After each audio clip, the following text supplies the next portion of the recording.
Hello friends, मैं आजाद sir आपका अपना YouTube channel arts by Azad sir में स्वागत है। दोस्तों, आज हम फिर से बात करने जा रहे हैं पृथ्वी की आंतरिक संरचना, जिसमें हम लोग दोस्तों ये है क्लास 11th वर्ल्ड ज्योग्राफी, जिसके बारे में हमने पीछे 3 वीडियो पढ़ा है और बहुत ही अच्छा आपका प्यार मिला है।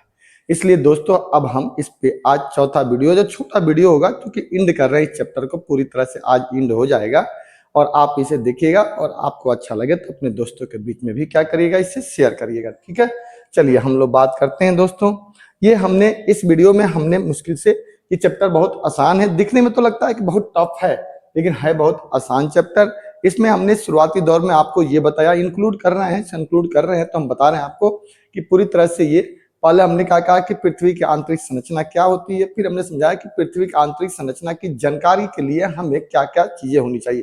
तो पृथ्वी की आंतरिक संरचना की जानकारी के लिए हमने बताया कि 2 तरह की विधि का हम इस्तेमाल करते हैं। एक होता है दोस्तों जिसे हम लोग प्रत्यक्ष विधि कहते हैं और एक होता है अप्रत्यक्ष, यानी एक डायरेक्ट स्रोत होता है और एक इनडायरेक्ट सोर्सेज होती है, यानी प्रत्यक्ष स्रोत और अप्रत्यक्ष स्रोत। उसके बाद दोस्तों हमने आपको इसको चर्चा किया और बताया कि प्रत्यक्ष विधि के तहत हम लोग जो स्रोत अपनाते हैं उसमें हम लोग क्या करते हैं, ड्रिलिंग विधि, प्रवेदन विधि और हम लोग ज्वालामुखी के माध्यम से भी समझने की कोशिश करते हैं। उसके बाद दोस्तों हमने आपको फिर से बताया कि जो अप्रत्यक्ष विधि होती है उसमें उल्कापिंड का प्रयोग करते हैं, गुरुत्वाकर्षण की होती है, भूकंप की होती है और इस प्रकार से हम उससे जानने की कोशिश करते हैं।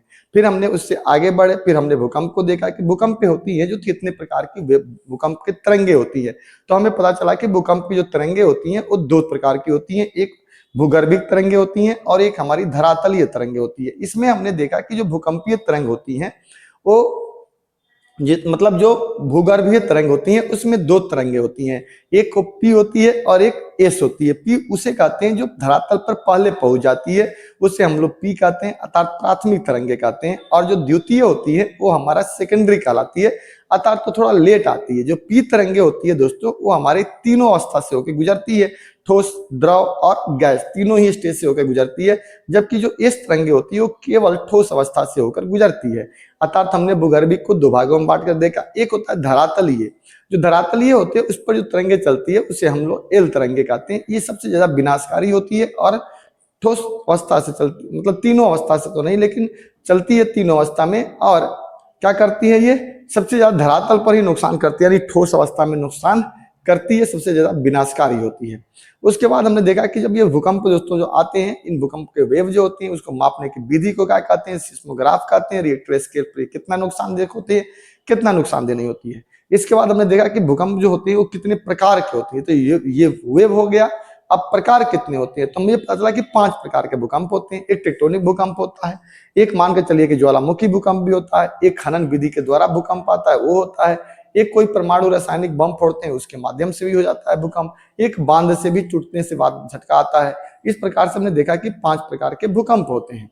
उसके बाद देखा कि भूकंप जो होते हैं उसमें छाया भूकंप क्षेत्र होता है, यानी जो एरिया रिएक्टर स्केल पर दिखाई देता है वो तो ठीक है, जो नहीं दिखाई देता है उसको छाया क्षेत्र के रूप से हम जान जाते हैं। उसके बाद हमने देखा कि जो भूकंप ये आता है उससे नुकसान क्या होता है, तो बहुत सारे नुकसान होते हैं। धरती हिल जाती है, धरती ढह जाती है, सामान्य गिर जाते हैं, कहीं आग लग जाता है, चट्टानें खिसक जाते हैं, भूस्खलन हो जाता है, हिमस्खलन होता है, बहुत सारी प्रक्रिया नुकसान के कगार पे पहुंचता है। भूकंप एक प्राकृतिक घटना है जिसे हम बहुत ज्यादा रोक नहीं सकते हैं। उसके बाद हमने भूकंप से दोस्तों ज्वालामुखी के बारे में देखा, ज्वालामुखी क्या होती है, ज्वालामुखी से स्थल का निर्माण कैसे होता है, वो स्थल हमारे कैसे होते हैं और क्या क्या बनता है। उसके बाद हम देखा कि ज्वालामुखी के कितने प्रकार होते हैं, तो हमने देखा कि सीड ज्वालामुखी होता है, मिश्रित ज्वालामुखी होता है।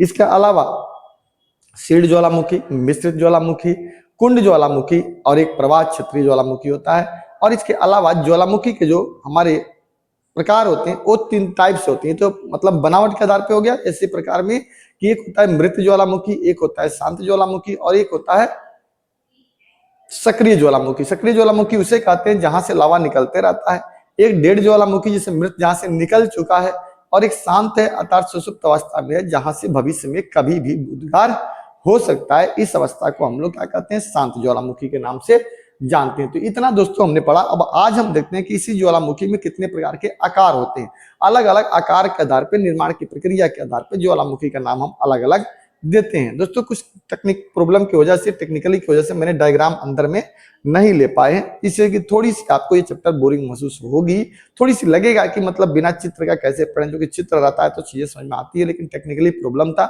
जिसकी वजह से हमने वो चीजें लेने में सक्षम हम नहीं हो पाए थे, और वीडियो बनाना जरूरी था इसलिए हमने वीडियो को बनाया। अगर दोबारा फिर मौका मिला तो मैं इस चैप्टर को, इस पार्ट को मैं एक अलग तरीके से फिर से आपको नए उत्साह में बना करके दे दूंगा, आप उसे जरूर देख लीजिएगा। दोस्तों अगर ये वीडियो अच्छा लगेगा तो आप इसे लाइक करिएगा, शेयर करिएगा, पहली बार चैनल पे कोई आए होंगे तो आप इसे सब्सक्राइब जरूर करिएगा। पृथ्वी की आंतरिक संरचना है, चौथा लेक्चर है, आज ये चैप्टर हम पूरी तरह से कंप्लीट कर देंगे।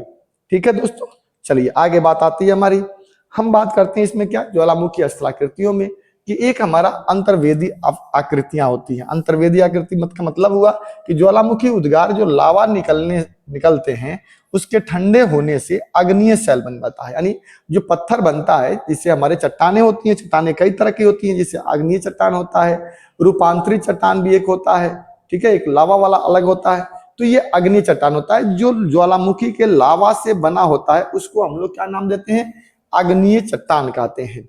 लावा का यह जमाव या तो धरातल पर पहुंचकर होता है कई कंडीशन में, या धरातल तक पहुंचने से पहले ही भूपटल के नीचे ही शैल परत में रूप में बन जाता है।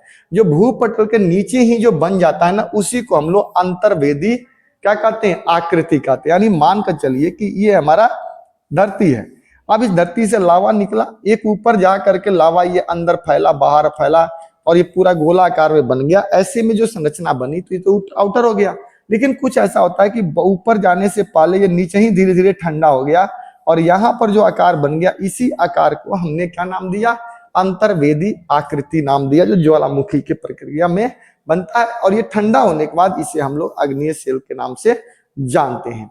लावा के ठंडा होने के स्थान के आधार पर अग्नीय शैल क्या होते हैं, का विभाजन किया गया। अब देखिए ये सब अग्नीय शैल का ही परतदार होते हैं, जो अग्नीय शैल ही विभाजित होते हैं, मतलब कई प्रकार के होते हैं अग्नीय शैल, जो ठंडा होने के बाद कई लेयरों में बढ़ जाते हैं। एक को हम लोग ज्वालामुखी शैल कहते हैं, जब लावा धरातल पर पहुंचकर ठंडा होता है, यानी जब धरातल पर आ गया, धरातल के ऊपर पहुंच गया और अब ये ठंडा हुआ, तो इसे हमने क्या नाम दिया, ज्वालामुखी शैल दिया। जब लावा के नीचे ही उसका होकर जम जाता है, यानी अब देखिए, अब जैसे कि एक ऊपर नहीं गया, नीचे ही ठंडा होकर क्या हो गया, ठंडा होकर जम जाता है, तो इसे हम पातालीय शैल कहते हैं। यानी एक ऊपर आ गया ज्वालामुखी का धरातल के ऊपर, तो उसे ज्वालामुखी शैल कहते हैं। मतलब अग्नीय शैल, बात समझ में आ रहा है ना, अग्नीय शैल के ही टाइप बता रहे हैं हम, कि जो अग्नीय शैल होता है वो ऊपर अगर आ गया तो ज्वालामुखी शैल कहलाया, नीचे ही रह गया और ठंडा हो गया तो उसे हमने पातालीय शैल का नाम दिया। जब लीवा भूपटल के अंदर ही ठंडी हो जाती है तो कई आकृति बन जाती है, इन्हीं आकृतियों को हम लोग अंतर्वेदी आकृतियां भी कहते हैं। यानी जो अंदर बन जाती है, ऊपर नहीं आता है, ऊपर तो आ गया तो वो तो आकार बन गया, अग्नीय चट्टान के रूप में बन गया, चट्टाने बन गई, लेकिन नीचे ही रह गया और ठंडा हो गया तो उसे अंतर्वेदी चट्टान कहते हैं, वो कई रूपों में बन जाता है। अब इसी में कई प्रकार हो जाते हैं इसके दोस्तों। अब जैसे एक वैथेलित होता है, यह सबसे ठंडा अग्नीय चट्टान पिंड होता है, जो अंतर्वेदी चट्टानों से ही बना होता है। ये भी धरती के नीचे ही होता है। यह सैकड़ों किलोमीटर लंबा तथा 50 से 60 किलोमीटर चौड़ा होता है। इसको हम लोग वैथेलित ज्वालामुखी कहते हैं। एक हमारे दोस्तों होता है लेखोलिथ ज्वालामुखी। लेखोलिथ, जब मैग्मा ऊपर की परत को जोर से ऊपर उठाता है और गुंबदकार रूप में जम जाता है, यानी गुंबद के आकार का ये ऊपर बन जाता है। ऐसे गुंबद के आकार का जब बन जाता है ऊपर उठ करके, तो इस ज्वालामुखी को हम लोग क्या नाम देते हैं, लैकोलिथ ज्वालामुखी के नाम से जानते हैं। तो इसे ही हम लैकोलिथ कहते हैं। दोस्तों ये बड़ी आसानी से समझ में आता है जब आपका चित्र होगा, लेकिन मैंने बताया ना दोस्तों कि ये टेक्नोलॉजी की प्रॉब्लम की वजह से हम चित्र नहीं ले पाए कहीं से, अदरवाइज हम इसको लेकर के रखते तो आपके लिए बहुत आसान समझ में आ जाता है। एक होता है दोस्तों लेपोलिथ होता है, यह मेग्मा जमकर तस्करी नुमा आकार का ग्रहण कर लेता है, तस्करी की तरह हो जाता है, उसे ही हम लोग लेपोलिथ कहते हैं। इसके बाद दोस्तों आपको आता है अब इसको फेकोलिथ, जब मेग्मा लहरदार आकृति में जमता है, ऐसे ऐसे करके जम जाता है, तो इसको हम क्या कहते हैं, फेकोलिथ कहते हैं। एक सील होता है, जब मेग्मा भूपृष्ठ के समानांतर परतों में फैलकर जमता है तो उसे सील कहते हैं। इसकी मोटाई 1 मीटर से लेकर सैकड़ों मीटर तक होती है। 1 मीटर से कम मोटाई वाले सील को हम लोग क्या कहते हैं? सील कहते हैं, अर्थात इसे हम क्या कहते हैं? सील कहते हैं। एक होता है डाइक, जब मैग्मा किसी लंबवत दरार में जमता है, लंबवत होता है, लंबा ये दरार फटा हुआ है उसी में जम जाता है तो उसे डाइक कहलाता है। इसकी लंबाई कुछ मीटर से कुछ किलोमीटर तक ही होती है, मोटाई कुछ सेंटीमीटर से कई सेंटीमीटर तक फैला। इस प्रकार दोस्तों अंतर्वेदी जो ज्वालामुखी होता है ना, अंतर्वेदी धरातलीय ज्वालामुखी, उसके नीचे ही ठंडा होने पर कई आकारों प्रकार में वो जब टूटता है, बनता है, तो उसी प्रक्रिया को हम लोग क्या कहते हैं? अंतर्वेदी में अलग अलग ज्वालामुखी का हमने नाम बताया, जिसमें फेकोलिथ हो गया, सील हो गया, डाइक हो गया, लेकोलिथ हो गया, लिपोलिथ हो गया। ये हमारे 5-6 प्रकार के टाइप्स के होते हैं जो अंतर्वेदी संरचना में ही पाए जाते हैं। इस प्रकार दोस्तों आज ये आपका चैप्टर पूरी तरह से कंप्लीट हो गया। यानी ये चैप्टर जो मैंने आपको पढ़ाया इसमें 4 भागों में इसे हमने बांटा था।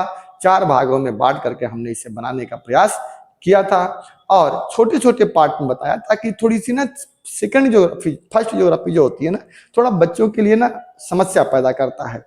और जब बच्चों के लिए थोड़ा समस्या पैदा करता है तो बच्चे इसे थोड़ा आसानी से समझ नहीं पाते हैं एक बार लंबी वीडियो में। अब इसको मिलाकर हम भी एक लंबी वीडियो बना देंगे, 1 शॉर्ट्स में भी बना देंगे, आपको कोई दिक्कत नहीं है। अगर अच्छे से समझ में आ गया तो एक साथ हम ये सब पढ़ सकते हैं। तो हमने छोटे छोटे पार्ट में इस वीडियो को बनाने का प्रयास किया ताकि आप आसानी से इसे समझ पाएं और आपको बहुत बेहतर तरीके से चीजें समझ में भी आ जाए। ठीक है, तो दोस्तों आपको अगर ये अच्छा लगे, वीडियो अच्छा तो लगेगा, निश्चित तौर पे अच्छा लगेगा। आपका प्यार ही तो है जो मैं लगातार आगे बढ़ रहा हूं और आप लोग के सहयोग से चैनल भी आगे धीरे धीरे बढ़ रहा है।